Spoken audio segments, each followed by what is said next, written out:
Hello বন্ধুরা, সবাই কেমন আছো? আশা করি খুব ভালো আছো। তোমাদের না ছোট্ট করে একটা ইনফরমেশন দিতে আসলাম। জানো, ইনফরমেশনটা তোমরা শুনলে আমি জানি তোমরা খুব খুশি হবে। আমি কালকে সকালবেলা বেরোচ্ছি হলদিয়ার উদ্দেশ্যে।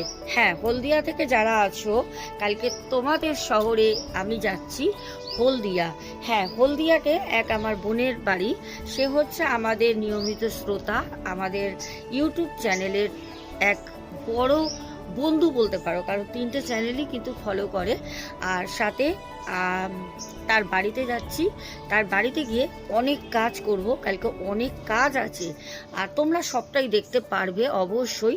ওখান থেকে আমি চলে যাব দীঘা। তাই আমি কালকে রবিবার, কালকে আমি সকালবেলা বাড়ি থেকে বেরোচ্ছি।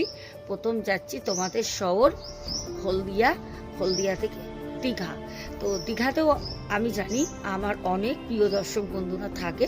হতে পারে পথ চলতে, হতে পারে রাস্তায় যেতে যেতে তোমাদের সাথে দেখা হয়ে যেতেই পারে। একটা কথা বলে রাখি, অনেকেই বলো দিদিভাই রাস্তায় তোমাকে দেখি খুব ভয় লাগে। আমি তোমাদের বলছি ভয় লাগার কিছু নেই। আমিও তোমাদের মতোই মানুষ। যখনই দেখা হবে কিচ্ছু মনে করবে না, কাছে সামনে চলে আসবে, ঠিক আছে, এসে পরিচয় দেবে।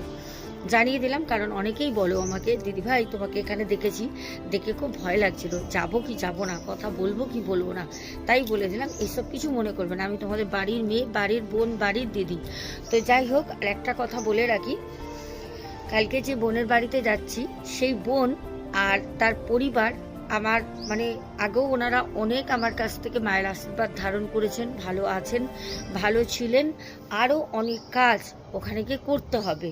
তো চলো, আর কিছু কিছু জিনিস আমি তোমাদেরকে শেয়ার করে দেবো, তোমরা সেই জিনিসগুলো করো। তোমাদেরও সংসারে অনেক আয় উন্নতি, টাকা। দেখো, আমাদের মূলত সব করি না কেন, আমাদের সব থেকে ইম্পর্টেন্ট জিনিস হচ্ছে মানি।